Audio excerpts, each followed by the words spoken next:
Olá e bem-vindo à Voz do Ciclo. Neste podcast falamos de ciclo menstrual, hormonas e saúde feminina de forma simples e descomplicada. Se queres entender melhor o teu corpo e ganhar confiança nos teus ciclos, este espaço é para ti. Hoje temos connosco a Helena Santos, nutricionista funcional e especializada na saúde feminina. Olá Helena, seja muito bem-vinda aqui ao primeiro episódio do ano. E começando já aqui pelo início e pelo básico, se calhar aqui para quem nos ouve, eu iria te perguntar de que forma aquilo que nós comemos no nosso dia-a-dia influencia o nosso ciclo menstrual e o equilíbrio hormonal. Muito bem. Olá, muito obrigada pelo convite. Estou muito contente por estar aqui a fazer parte do teu podcast. Isso é uma ótima pergunta e dava pano para muitas mangas, não é? Só para um episódio. Sim, porque as hormonas são feitas daquilo que nós comemos, não é? Portanto, não existe uma não influência neste aspecto, ou seja, tudo o que nós comemos influencia a nossa saúde hormonal e também depois diretamente o nosso ciclo menstrual. Mas antes de, se calhar o que me ocorre quando me fazes esta pergunta inicialmente é dizer, não sei se já foi dito nos episódios anteriores, que o ciclo menstrual é um barómetro da tua saúde. Depois a temperatura, a pressão arterial, há várias formas de eu saber que não estou bem. Não é? E toda a gente sabe que se estiver com febre não está bem, ou que se passa alguma coisa, mas muitas pessoas não associam, ou muitas mulheres não associam que se o ciclo tiver 40 dias, ou se tiverem uma intensidade menstrual muito grande, alguma coisa poderá não estar bem. E isso é tudo relacionado também com a forma como nos alimentamos ou como não nos respeitamos na alimentação que fazemos. E por isso, quando isso está a acontecer, isso mostra sempre que a nossa alimentação, de alguma forma, não está a ser anti-inflamatória, por exemplo. Ou seja, a relação, quando perguntas de que forma, de todas as formas, porque tudo o que eu como vai originar hormonas, ou vai ajudar na construção das hormonas, vai ajudar nos mecanismos de neurotransmissão das informações que passam no meu corpo. E à luz do que se sabe nos dias de hoje, os ovários e a parte hormonal feminina, falando mais, não é, do que estamos aqui a falar da feminina, mas no masculino é a mesma coisa, está no centro de todas as outras hormonas. Não é? Tudo o que tem a ver com hormonas, a tiroide, a insulina, neste caso o pâncreas, também a parte do fígado, a parte cerebral, tudo está influenciado por isso. E a alimentação está no início disso tudo, porque sem comer nós não sobrevivemos e, portanto, sem comer não há equilíbrio. Não há hormonas para, não é? Exatamente. Então, tu já falaste aqui um bocadinho, mas existem assim sinais do ciclo a que nós possamos estar atentas, que nos indicam, tipo, isto é um desequilíbrio nutricional ou um desequilíbrio metabólico, ou sei lá, um déficit nutricional? Sim. Por norma, os desequilíbrios, ou seja, eu não consigo identificar só se há uma coisa, ou melhor, não consigo responder assim, olha, este sinal tem a ver com uma coisa alimentar. Isso agora, no geral, ou seja, sem poder identificar, ok, dor menstrual é isto. Isso não existe tanto assim na parte da nutrição, mas por norma o que é? É uma alimentação muito inflamatória, é a falta dos componentes anti-inflamatórios, que são duas coisas que podem andar ao mesmo tempo ou não. Porque eu posso haver dias em que eu tenho uma alimentação muito anti-inflamatória. Eu como muitas sementes, vario nas frutas, como bastantes legumes. E depois ando uma série de dias também a fazer uma alimentação muito inflamatória. Ou seja, não pode ser ou tudo ou nada em metade do mês. Portanto, eu tenho que estar em equilíbrio na alimentação inflamatória e anti-inflamatória sempre. No fundo, uma frase é isso. Quando há alterações no ciclo menstrual, a mulher não se está a respeitar, seja em estilo de vida, seja em nutrientes, seja na alimentação, seja no sono, seja no exercício físico, lá está, que é tudo estilo de vida. E isso é sempre um alerta, atenção, ding-dong, há qualquer coisa aqui. É verdade. Exatamente. Se tivesses que destacar assim, os nutrientes mais essenciais, mais críticos para a saúde hormonal feminina, quais é que seriam? Ou seja, se calhar as mulheres vão fazer aquelas consultas de rotina e pedem aquelas análises e depois se calhar vão lá checar. Sim. Quais é que são assim?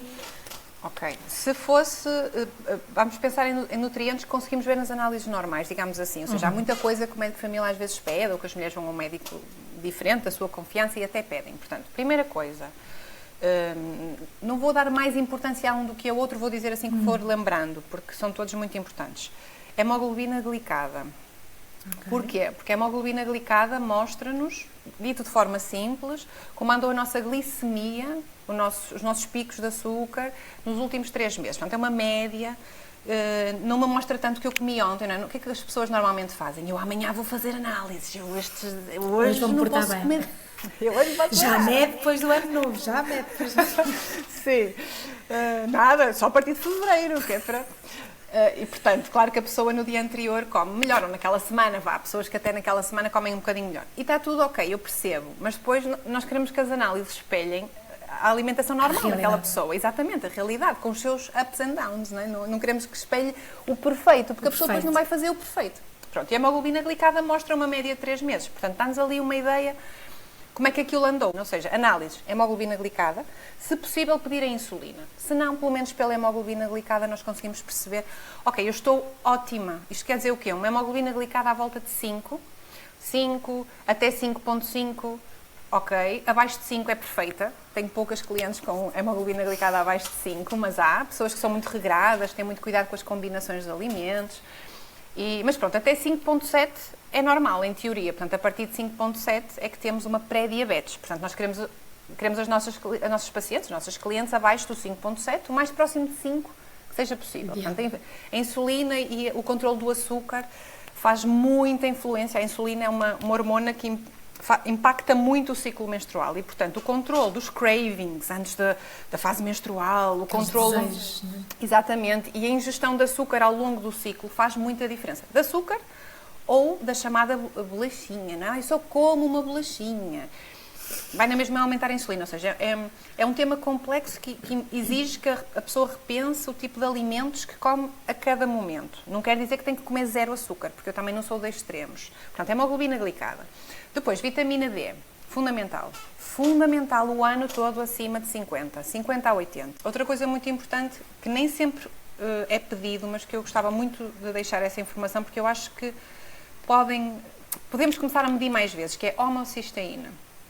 Homocisteína é um nome assim, Nunca ouvi. se calhar assim um bocadinho difícil. Pronto, homocisteína é o quê?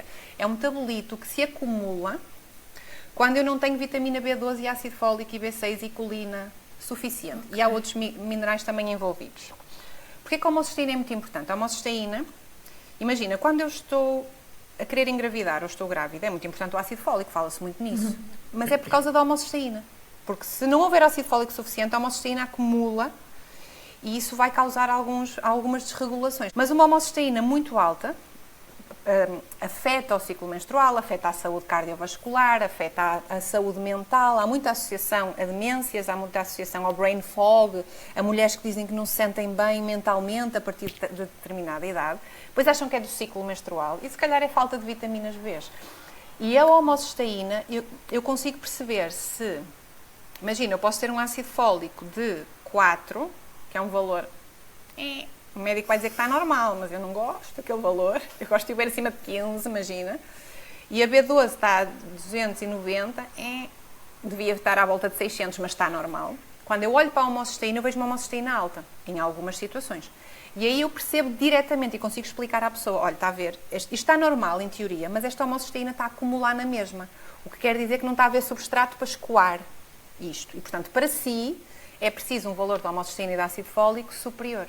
E suprindo estas necessidades individuais da pessoa e depois avaliando, claro, depois tem que se ir fazendo análise de volta e meia para perceber quando é que o valor já está bom e qual é o valor que em ti vai fazer com que a homocisteína esteja abaixo de 13.9, mas otimamente o ideal é abaixo de 10. Qual é o valor de ácido fólico, B12, B6, a colina não se mede, mas pronto, a atuação que estivermos a ter em termos alimentares e suplementares, quando é que podemos entrar em modo cruzeiro e, ok, a partir de agora pode ser mais ou menos o ano todo assim. Por isso, a homocisteína fundamental tem a ver com as Bs, hemoglobina glicada, vitamina D e ômega 3. Se eu só tiver aqui a buscar 4, ia buscar o ômega 3 também porque é anti-inflamatório, tem uma série de funções no nosso corpo, é importante para a nossa mioleira, é importante para haver movimento nas células. Imagina, uma célula com muito colesterol, com muita gordura saturada, é uma célula assim. Uma célula que tem o ômega 3 e outras gorduras poliinsaturadas, os ômega 6 também são importantes, mas normalmente há falta de ômega 3 da nossa alimentação, é uma célula fluida. Portanto, a informação que vem dos ovários para o cérebro vem direitinho, a informação que vai para o resto vai direitinho. O exemplo mais direto desta questão às vezes é, eu ia fazer qualquer coisa, mas eu esqueci-me. Já não sei, de repente, o movimento neuronal encontrou um sítio onde há isto, não há fluidez. Mas depois, lá, o pensamento dá a volta para o outro lado, já sei, eu ia ligar o computador para falar com a Joana. E isto, quando é no ciclo menstrual, faz muita diferença, porque a informação estava para o folículo aumentar de tamanho. E depois houve ali umas coisas que aconteceram, aquelas transmissões de hormonas, de neurotransmissores, não acontecem da forma que deviam e há coisas que acabam por não acontecer à velocidade que deviam. Portanto, a ômega 3 é muito importante. E só um último nutriente que me estou a lembrar, Joana, que é muito importante, que é a fibra. Nós comemos muito pouco, faz muita diferença na saúde menstrual, muita diferença. E não é assim tão difícil de ir buscar a fibra necessária. É preciso, lá está, ciclo das sementes mais uma vez, as sementes são maravilhosas para ir buscar fibra, os legumes, as frutas, é uma forma, há formas muito fáceis de ir buscar fibra suficiente, mas não é a comer uma saladinha de 2 folhas de alface, uma rodelinha de cenoura, de cebola. Que é o que se pensa muito, não é? Estou a fazer salada todos os dias. Como a minha saladinha, ou seja, aqui à parte, com o meu prato normal, a saladinha, e é estes vegetais, hortícolas que eu vou comer naquele dia já. Exatamente. E é sempre aquilo, mas não, sim. Eu por acaso, eu sou defensora, e até aplica a mim, das espinhas, não é? Porque a sopa é uma forma de tu teres 1001 coisas lá dentro, passadinha, não custa nada, até saborosa. Antes, à hora do almoço, já jantar tipo antes, já ingeriste ali as tuas qualidades vegetais, a tua quantidade de vegetal e hortícolas necessária, e depois então o teu pratinho normal, ou seja, só a salada não é suficiente, que é o que a maior parte das pessoas, pelo menos com quem eu falo, que pensam. É muito típico em Portugal pôr-se uma salada grande na mesa, que se calhar dava para 2 pessoas, mas vai dar para 10. É muito típico aqui e não é suficiente. E aqui já fazendo, também falando aqui um bocadinho já do ciclo das sementes que tu falaste, porque de certeza que as pessoas estão super curiosas para te fazer um bocadinho sobre isso, mas, e eu recebo muito esta pergunta, faz sentido adaptar a alimentação às diferentes fases do ciclo? E se calhar vais falando também um bocadinho também do ciclo das sementes, não é? Porque é diferente. Sim, faz sentido, mas não com extremismos. Não é? Há muito, às vezes, informações, eu estou em fase lútea, vou só comer isto. Eu estou em fase menstrual, vou só comer isto. Isso é um bocado exagerado, não é? Porque não é bem assim. Claro que eu posso dizer, ok, quando estamos na fase menstrual, ou antes um bocadinho, queremos coisas mais fáceis de digerir, o corpo precisa de mais descanso, a nível tipo de exercício, ou de número de horas de jejum, aí sim faz mais sentido adaptar, porque eu preciso dos nutrientes todos, todo o ciclo. Ok, que eu posso precisar de um reforço maior de determinadas coisas e aí eu vou consegui-lo com o ciclo das sementes, já lá vou, mas a nível da alimentação, se eu me for mantendo com uma alimentação equilibrada o mês todo, e nas minhas clientes eu noto isso, não faz tanta diferença comer mais de determinada, vou comer mais batata doce na fase pré-menstrual ou vou comer mais ômega 3 noutra fase com os alimentos. Portanto, a alimentação, se for anti-inflamatória e equilibrada e a mulher não tiver com picos de açúcar e muitos cravings por doces, se houver estas condições com a alimentação que a pessoa faz, não precisa de adaptar muito ao ciclo. Agora, no exercício e no jejum, sim. Ou seja, fase menstrual e pré-menstrual não é a altura, e também estou indiretamente a falar da comida ao dizer isto, não é a altura para jejuns muito prolongados. Porquê? Porque na fase pré-menstrual o nosso corpo tem mais necessidades de energia, mais necessidades de calorias. Ora, se eu vou restringir mais, porque se eu fizer mais horas de jejum vou comer menos, não é? Imagina, se eu em vez de comer, tomar um pequeno almoço, estou sem comer até à hora do almoço para fazer 18 horas de jejum, por exemplo, eu vou comer menos, que eu tenho menos uma refeição ou 2. Se eu estava habituada a fazer pequeno almoço e meio da manhã, vou comer menos 2 refeições. Numa altura do mês em que o meu corpo está a pedir mais calorias, porque é isso que o corpo faz quando pede açúcar nessa fase. O corpo só nos está a dizer, imagina o bonito que isto é. Se nós tivéssemos a consciência, fechar os olhos e pensar, ok, estou a sentir cravings por doce, o que é que isto me está... Que informação é que o meu corpo me está a transmitir? Está-me a transmitir a informação de que eu preciso de comer mais quantidade de comida. Isso sim, nós temos que adaptar, que é do que eu habitualmente costumo comer, o que eu normalmente peço às minhas clientes é o quê? Olha, põe mais meia posta de peixe, vá, porque se calhar se for uma posta de peixe a pessoa pode achar que é muito, se forem 2. Põe mais uma posta de peixe e come um prato de sopa maior. Todos os dias daquela fase, pré-menstrual. Imagina, durante uma semana, quando começa a sentir aqueles cravings, a refeição que já faz, ou seja, não vou mudar os alimentos nem acrescentar alimentos diferentes, mas vou comer mais um bocadinho de qualquer coisa. Em vez de um punhado de amêndoas, como mais um bocadinho de amêndoas. e em vez de ser só uma fruta e um punhado de amêndoas, ponho um iogurte, por exemplo. Ou na refeição do almoço e no jantar, que ainda é mais fácil, para a pessoa ficar com aquela sensação mais de saciedade, mais um bocadinho de carne ou peixe ou tofu, ou o que a pessoa tiver a comer, ou feijão, ou lentilhas. E se fizermos isto dias suficientes, os cravings desvanecem-se. Porque os cravings não são mais do que o corpo a pedir mais calorias nessa fase em que, efetivamente, a temperatura aumenta porque há ali uma série de coisas a acontecer e as nossas calorias, as nossas necessidades também aumentam. Portanto, jejuns não muito intensos nessa fase, pré-menstrual e menstrual. Exercício também só se estivermos muito habituadas e nos sentirmos muito bem. Exercício muito intenso. Exercício sempre, ok? Exercício sempre. Mas Caminhadas ótimas. Caminhadas, depende do que cada uma estiver habituada. Imagina, eu tenho clientes a fazer crossfit que fazem o mês todo e está tudo bem. Mas imagina, uma pessoa que chega a mim pela primeira vez, que me diz assim, olha, eu faço crossfit, vamos dar o exemplo. Pai, na fase menstrual não me apetece nada ir. Ou então eu estou a fazer e já, a meio do treino já estou a pensar em vir embora. O que é que eu digo? Pá, faz metade do treino. Ou nesses dias, vai fazer uma aulinha de pilates, vai caminhar, faz um yoga, vai fazer uma aula de aeróbica, vai fazer uma aula de zumba, de dança. Não quer dizer que tenha que ser menos intenso em termos cardiovasculares, mas tem que ser... Não pode ser doloroso. Não pode ser exigente, é isso. Por isso, há outras pessoas que têm o ciclo perfeitamente regulado e fazem o mesmo exercício o mês todo e está tudo ok. Aqui é que está a magia da personalização, que é, eu não te consigo dar uma resposta preto no branco para todas as perguntas que tu me fizeste, porque cada mulher que chega a mim é única.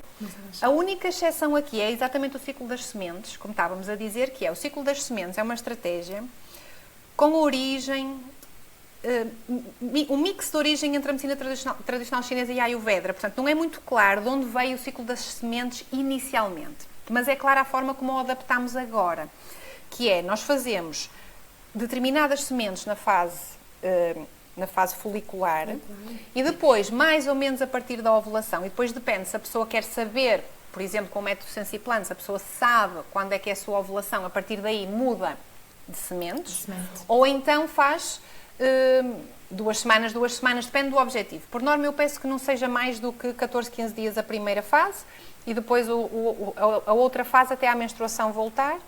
Ou, se a pessoa quiser regular o ciclo, vai ter que fazer de acordo com o ciclo que estava habituada a ter. Imagina que eu tinha ciclos de 30 dias e agora tenho de 50 e vou com o ciclo das sementes simular o meu ciclo de 30 dias. Portanto, eu faço 15 dias de... Claro que é aproximado, não quer dizer que eu tenha que estar a bater ali na ovulação. Primeira fase, linhaça e abóbora. 1 colher de sopa de linhaça, 1 colher de sopa de abóbora, todos os dias. Na outra fase, sésamo e girassol. Qual é aqui o truque? Sempre moídas. Porquê? Porque eu quero aproveitar o valor nutricional todo. Eu não quero dar aso a que a pessoa não mastigou bem, engoliu logo, não digeriu bem, não absorveu tudo o que era para absorver e, portanto, moer no dia, não é comprar moído, porque senão o que é que acontece? Quando compras moído, abres o pacote, já entrou o oxigênio, já estragou ali uma parte dos nutrientes. E depois, um coisinho de sementes moídas demora muito a utilizar, porque não é assim uma coisa que se usa muito rapidamente, mesmo quando estás a fazer o ciclo das sementes. Por isso, quando estás a utilizar de meio do pacote para baixo, já não estás propriamente com muito valor nutricional, que é isso que faz o ciclo das sementes brilhar. É o valor nutricional. Portanto, tu queres sementes inteiras, que moes, um moinhozinho de café é super fácil, 5 segundos ou menos está moída a semente, ou as sementes, e depois eu posso usar nesse dia onde eu quiser. Imagina, pode ser na sopa, como estamos a falar, um bocadinho na sopa. Pode ser um iogurte vegetal ou de leite de vaca ou de cabra, o que for que a pessoa estiver a comer. Pode ser por cima de uns ovinhos, há pessoas que gostam assim. Pode ser em água diretamente, em mulheres que gostam. Pode ser num batido. Por exemplo, comigo, quando eu descobri o ciclo das sementes, foi porque eu apliquei diretamente. E, Joana, foi uma coisa tão brutal que era quase no dia que eu mudava de sementes que a menstruação vinha. Portanto, claro que comigo foi dessa forma, ajudou-me a regular, foi mesmo uma coisa muito evidente o que aconteceu, porque então, eu tinha ciclos irregulares. Tu fazes, imagina, tu tens um ciclo de 50 dias, estavas a dizer que adaptas aos 30 dias, ou seja, tu mesmo que ainda não tenhas ovulado, ou menstruado, imagina que estás tu mudas na mesma. Exatamente, ou seja, as sementes da primeira fase são mais indicadas para o folículo crescer, não é? E as outras são mais indicadas para, depois de já ter havido a ovulação, para apoiar a fase lútea. E, portanto, o que tu fazes é, tu mostras o caminho ao corpo. Eu estou a dizer isto de forma muito simplista, mas é isto que acontece, que é como tu mudas os nutrientes, mas não veio a menstruação. Mas tu estás a começar a fase certa, O que acontece efetivamente é que o corpo, ao fim de 2, 3 meses, volta a ficar regular. Quando nós dizemos 30 dias, é assim, estamos a ser, não quer dizer que vá voltar a ter um ciclo de 30 dias. Pode passar a ter às vezes de 28, às vezes de 27, às vezes de 32, que é normal isso, não é? Oscilar até 7 dias é normal. Olha, e para terminar, porque eu podia estar contigo aqui eternamente, mas para terminar eu iria-te perguntar-te, ou iria-te pedir para partilhares 3 recomendações práticas, para além do ciclo das sementes, essa seria acho que a primeira, para melhorar a saúde hormonal através da alimentação. Assim, para este novo ano, o que é que tu dirias? Ok, eu diria, então, o ciclo das sementes, sem dúvida. Depois, o controlo dos níveis de açúcar no sangue. Ok. Portanto, terem atenção em cada refeição que não tenham só hidratos de carbono. É muito simples fazer isto. É só pensar, ok, onde é que estão hidratos de carbono? Na fruta, no pão, na massa, no arroz. E, portanto, se eu pensar, vou comer uma fruta sozinha, ou um pão sem nada, ou uma bolachinha, não, eu vou comer isso com alguma proteína ou alguma gordura em cima. Imagina, um pão, vou buscar o pão, uma tosta com uma pasta de amendoim, uma pasta de amêndoa, ou um pão com os ovinhos mexidos e uma rúculazinha por cima, ou uma peça de fruta com umas amêndoas ou umas nozes e não sozinha. Vou comer só uma fruta porque não consigo mais nada. Não custa nada ir buscar umas amêndoas, umas nozes, umas cajus, umas nozes do Brasil, tem muito selênio, também são muito boas. Buscar qualquer coisinha ali para equilibrar esses níveis de açúcar. E, portanto, fazer isto a cada refeição. Isto quer dizer que eu não vou comer um prato de massa com molho de tomate. Falta uma proteína aqui, não é? Tenho que ir buscar ou o feijão, ou o grão, ou a ervilha, se for um prato vegetariano, ou tenho que ir buscar a carne, o peixe, ou o ovo, ou o tofu, que também entra no vegetariano, para completar, e sempre com muitos legumes no prato. Portanto, isto vai tudo parar ao ponto de controlo glicémico, mas vai buscar muitas outras coisas, que é a riqueza nutricional dos outros alimentos e a fibra. Portanto, se eu num prato tiver metade do prato de legumes, mais o arroz ou massa ou batata que eu decidir, mais carne ou peixe ou tofu ou leguminosas, se for um prato vegan, eu vou buscar controle glicémico e, ao mesmo tempo, fibra e fitoquímicos. Exatamente. E depois, para ir buscar outra coisa a nível alimentar, eu diria, para o ciclo menstrual, precisamente porque estávamos a falar de jejum, se calhar vou buscar isso, que é não exagerar no jejum quando estamos em idade fértil e o ciclo está desregulado. Porque está muito na moda, e eu própria tenho até um curso sobre jejum, mas eu sou apologista de que nesta fase crítica, se o ciclo estiver a dar algum tipo de sinais de que não está bem, nós não podemos acrescentar um stress extra e um jejum muito prolongado. Quando digo muito prolongado, estou a falar de jejuns de 16, de 18, de 20 horas.